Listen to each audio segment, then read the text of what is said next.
Just wanted to take a quick moment to remind people that you can actually gain a level of self-acceptance and inner love and gratitude through thanking God and thanking the universe for your mental instability or your mental illness or mental disorder that you're battling. A lot of the time, part of the integration and something that'll help raise your vibration is to actually give thanks for the purpose that it served when it served you, because it is an evolutionary mechanism. The reason why mental illness happens, or why we call it mental illness, is because it's an outdated tool that you no longer need. And it becomes something that you have to grapple with because it doesn't suit you in your current situation. But in your prior situation, it's the evolutionary mechanism that your mind or your heart or your spirit uses to keep you alive. That's why we say when you're in trauma or when you have a mental issue going on, you are in survival mode.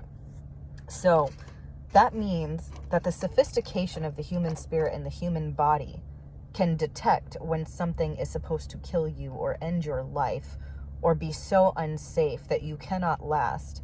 And it flips something on, which are those currently maladaptive behaviors or really body programming. Because at the end of the day, your mind, your spiritual mind is fine. It is the mind that is connected to the physical body that has an issue now.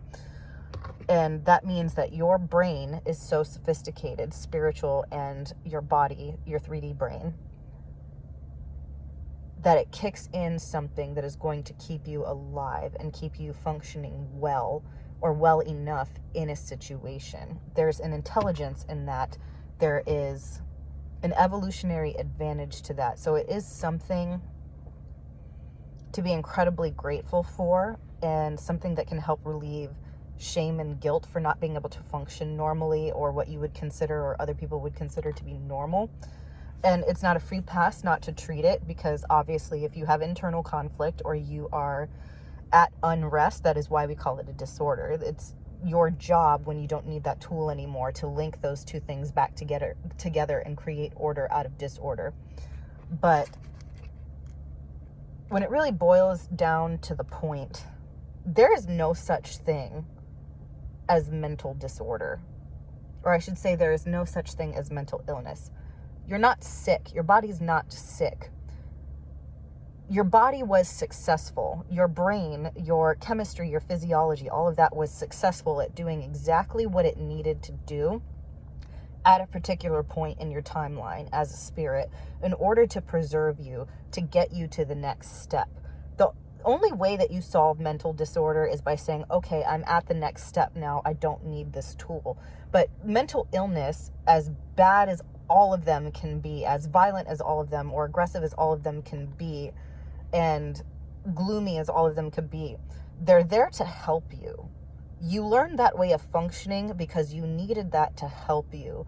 And there's a beauty in that. And I think part of the grieving process and the moving forward process is to actually thank and recognize and assess the beauty in what that tool was there to do at the time it was there to do that. Because your body doesn't do this to harm you. Your body does this to help you, because it was either that or some worse fate, and your spirit knew better, and your 3D brain and your 3D body knew better than to let that worse fate happen. So it took this maladaptive tool and used it in that situation to give you the lesser of two evils. And that is a very beautiful thing. And when you think about it, the intelligent design behind that, it's unbeatable. You know, it's part of why I was talking about this with my friend Patrick earlier. This way of functioning is part, obviously not all, but a small part in the bigger mechanism of humans being the apex predator of adaptability, because you learn that paradigm and you learn that way of functioning, and your body is programmed and automated to act in this, what we now recognize later as a traumatic way, because you are adapting to the least harmful outcome in the situation on your timeline. So when you think about it, mental illness is actually incredibly beautiful. The only reason that we think it's an illness, again, is because it causes unrest in the individual and unrest to the outer society, which is why you want to assess, become self-aware, and treat it, and program your body to do something else at another point in your timeline. But all in all, the tools that we're given and the way that our brain functions is masterful, it's intentional, and there's nothing wrong with you. There's nothing wrong with you. All you need to do is recognize that you're no longer at that point in the timeline, and recognize where you're at, and then saying, okay, and this is exactly why all the psychological tools are mapped out the way they are.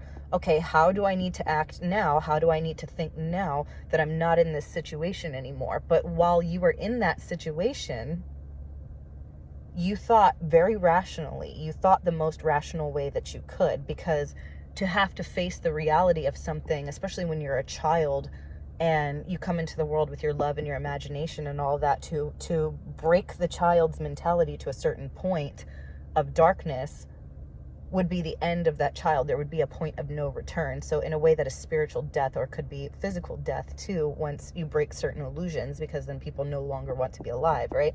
So you come up with all of these other schemas and stuff in order to save your mentality to the best of your ability when you're younger. So I think part of the grieving process, and something I want people to remember, is that you really need to thank the universe and thank yourself for operating in that paradigm, as opposed to the worst possible outcome in that situation. And the lack of sympathy, I talked about this in the self-harm video as well. The lack of sympathy for these sorts of things causes guilt and shame within the individual, and it makes it harder for them to let go. Or the lack of emotive response to these things, or the lack of recognizing that you're a victim before coming out of victim mentality, actually keeps you in victim mentality, right? It's that repeated cycle. Whatever you resist persists. So if you refuse to acknowledge it emotionally, and you refuse to acknowledge the fact that you were a victim, or you refuse to acknowledge that that was the correct response in that situation, and not coming to terms with those three things, it's hard to finish or complete. Like Teal Swan says, you can't really complete that area of the timeline, and you can't move forward. You have to keep living here, because you're not completing a section of that cycle. So, part of moving forward is recognizing the victimhood and recognizing that there's nothing wrong with you. You know, it's this very inverted thing. But I got a quick download about that, and I think it'll be a huge weight off your chest. And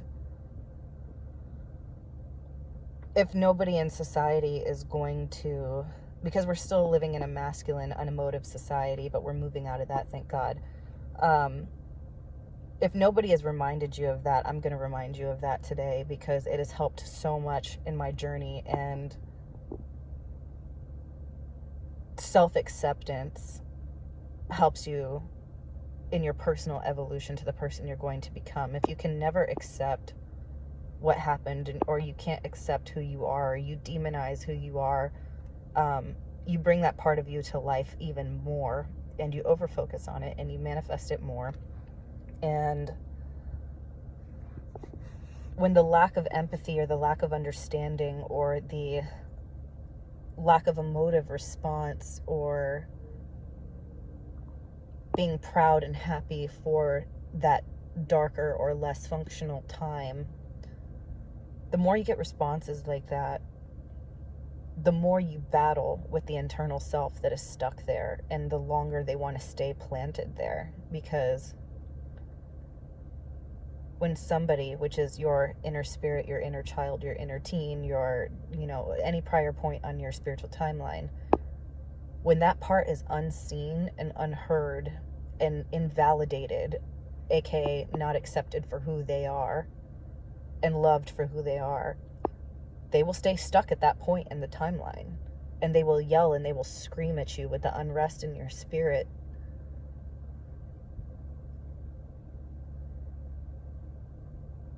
And just become more resistant and stubborn until you actually listen, and you actually tell that part of yourself, there's nothing wrong with you, and I love you the same, and it doesn't matter what the world tells you. I accept you for who you are, and you are good enough for me, and it's okay to be this part of yourself. When you can really do that, when you can sit down and say that you are equally lovable in that state, it actually makes it much easier to let go of that state, because any part of you reject, or any part of you that you start rejecting because the world is rejecting or not responding or not seeing that person, the more they tug on you to stay in that darker place that you're wrestling with. So I hope this helps. I hope this is a word of encouragement to anybody who's being invalidated for their experience in the masculine, unfeeling world. And I hope this brings balance to both sides of this. I say in my other videos, victim mentality is not a good thing. It doesn't help anybody. But you can't get over victim mentality until you recognize and sit with the fact that you were a victim first. It's a very, like I said earlier, it's a very inverted solution. The only way to really get past it is to sit with it first. And the only way to overcome your inner demons is to integrate them and to be part of it, you know? And obviously there are healthy ways to do that. Sometimes it's eradication of behavior or eradication of thought patterns, or sometimes it's applying it in a more constructive way, whatever. It can look so many different ways, but you have to see and hear and experience and accept every part of yourself, including your labeled mental instability or maladaptive behaviors. That's all trauma and mental instability is. It's just maladaptive behaviors that don't suit you anymore. When you can accept and love yourself in that state, moving out of that state and no longer being in that state or perpetuating that state becomes much easier.